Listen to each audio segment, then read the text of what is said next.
Hey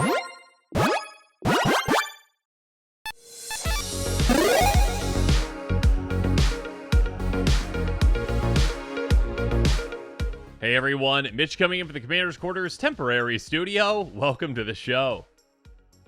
So, some Commander players do not like poison, like, at all. Like, they really don't like it. And, yeah, that's completely fair. You know, if you just personally don't like poison, I personally have no problem against it. But I can see those that do not like poison really not liking this brand new Commander with Vishgraz, the Doomhive, because this one can get some poison counters out there quite quickly and have a big scary army of toxic creatures in absolutely no time. A 3/3 Phyrexia insect for 2 white, black, green, so a very powerful color combination with Abzan.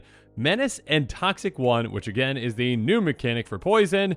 Basically toxic, and then that number is the number of poison counters that are going to be given to that player. So just one, no matter what the power is of this creature. Again, this is 3, still just 1 poison counter when it's dealt damage, or when the player's dealt damage by it. You know what I mean? Anyways, when it enters the battlefield, you get 3/1/1 colorless Phyrexia and Might artifact tokens with Toxic 1, and this creature can't block. So overall, 4 creatures just by this entering the battlefield that can give out poison counters. And of course, because that is on an ETB, well, there are plenty of ways for us to use and abuse that, especially in this color combination. On top of that, Vishgraz is going to get +1 for each poison counter your opponents have. So, I mean, this can actually take your opponents out with commander damage pretty easily as well. Again, with 3 opponents, I mean, technically, right, you could have up to 27 poison counters essentially on your opponents essentially. So yeah, this could be a 30-30.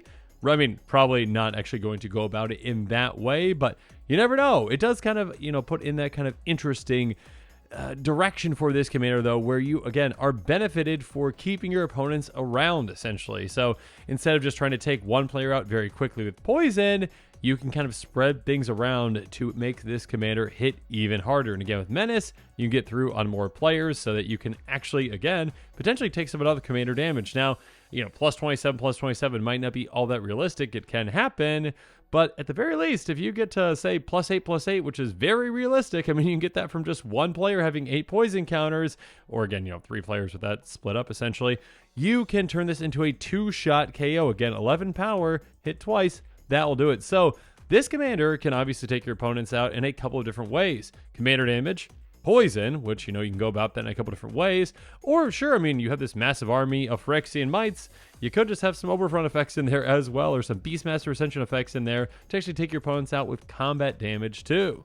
Regardless, when I'm going to be going through cards on this episode, I'm going to be talking about budget buys. That's right, cards that are less than $1, cards that are within my budget, as well as pricier picks. So cards that are outside of my budget, cards that are more than $1. And yeah, every single one of these cards is going to be in a link in the description below, so make sure you check that out if you are interested in this brand new commander. So first up again, since you can create 3 poisonous creatures, 3 toxic 1 creatures on ETB, yeah, you're going to want some ways to use and abuse that, and there are plenty of ways to do so in this color combination. I mean, Ephemerate, a great one. Basically, a blink, double blink in a way. You blink a creature once, then you can rebound it, so you can do it again. So yeah, just with this 1 mana, we can blink our commander, which, I mean, can be utilized in a way to protect our commander as well if someone's trying to remove it, which they very well might try to do so. Regardless, yeah, just 1 mana, basically make 6 creature tokens that have Toxic 1. Undying Mouse, another direction to take this, you know, kind of like a Feign Death type effect. In fact, the exact same thing, essentially.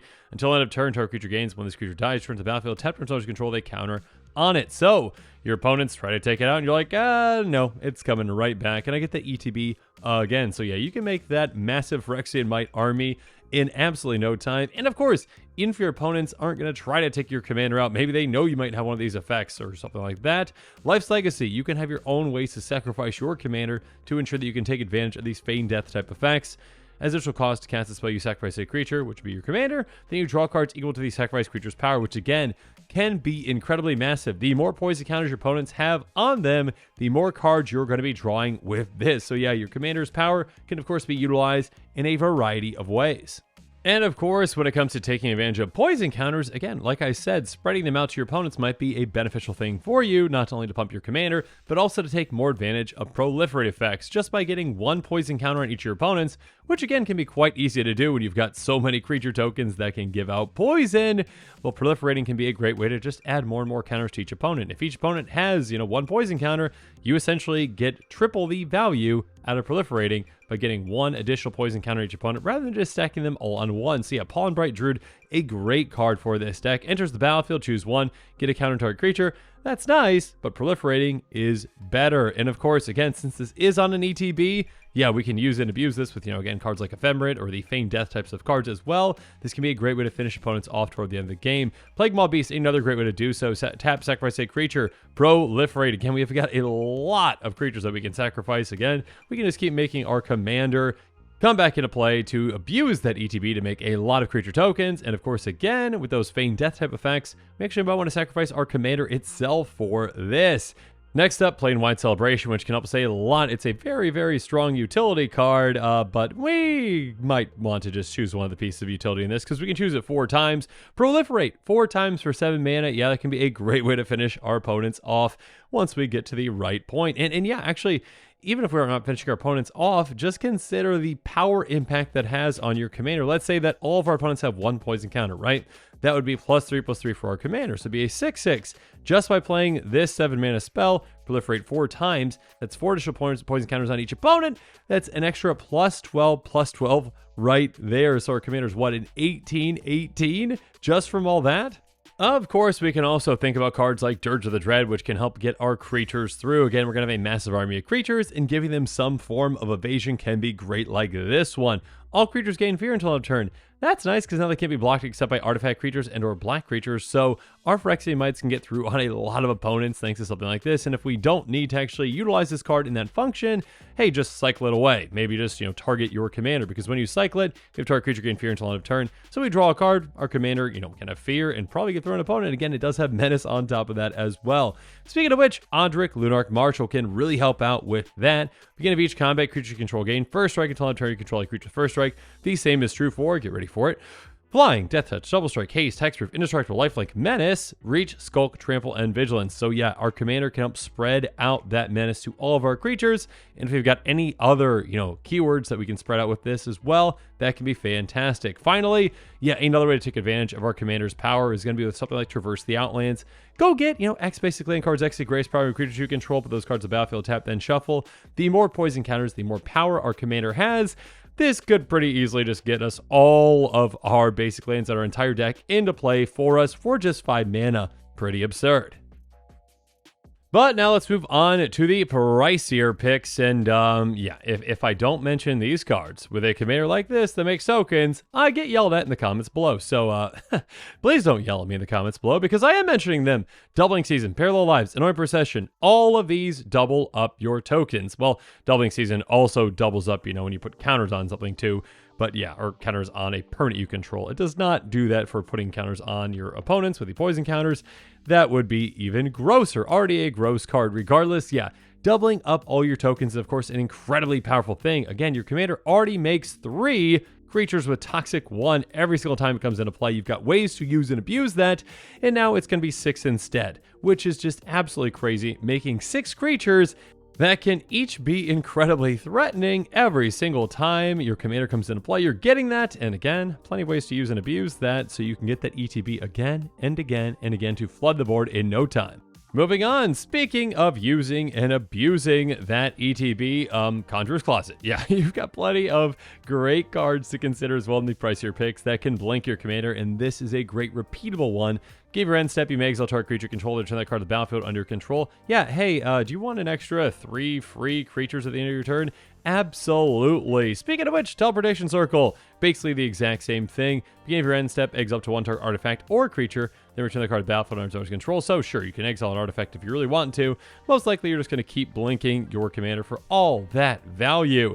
Speaking of value, True Conviction, creatures you control have Double Strike and Lifelink. So gain a ton of life, but more importantly, when your creatures with Toxic 1 get through, they hit twice, meaning that, well, they basically have Toxic 2 because they are going to be giving your opponents 2 poison counters. Things can go very quickly once this is in play. And again, just another great way to pad your own life total.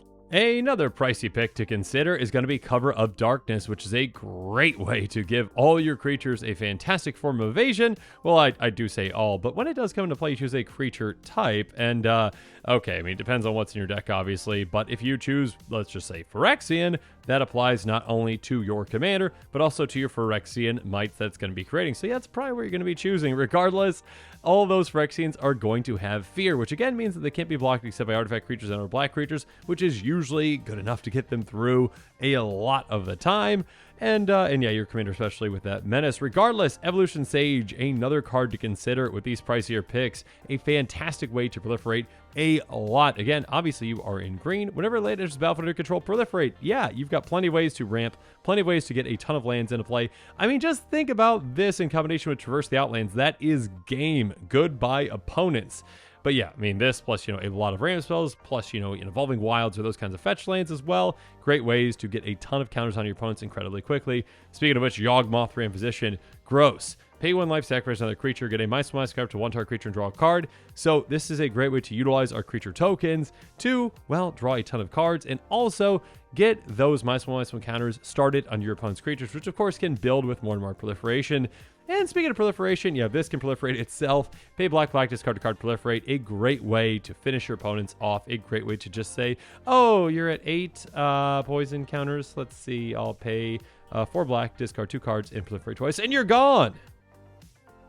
So yeah, this commander can definitely be built in some powerful ways. It is one that definitely has a great ETB that you can use and abuse very effectively in these colors. There's some very powerful things that you can do with this, and yeah, some of the pricier picks, of course, yeah, can make it even more gross, especially those token doublers. So yeah, again, I do kind of like that push and pull this commander, though, where you are encouraged, of course, to get poison counters out there. But you're also encouraged to keep your opponents around so that this can just be a massive creature. Again, the potential for, well, +27/+27, which is pretty crazy, but probably not likely to happen. Your opponent's probably be gone already. Regardless, yeah, I think I can definitely see some players being excited about this one.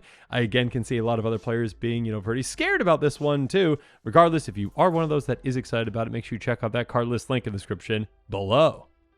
And with that, today's episode is coming to a close, so yeah, let me know what your thoughts are on it. And of course, as always, thanks again, and have a good one.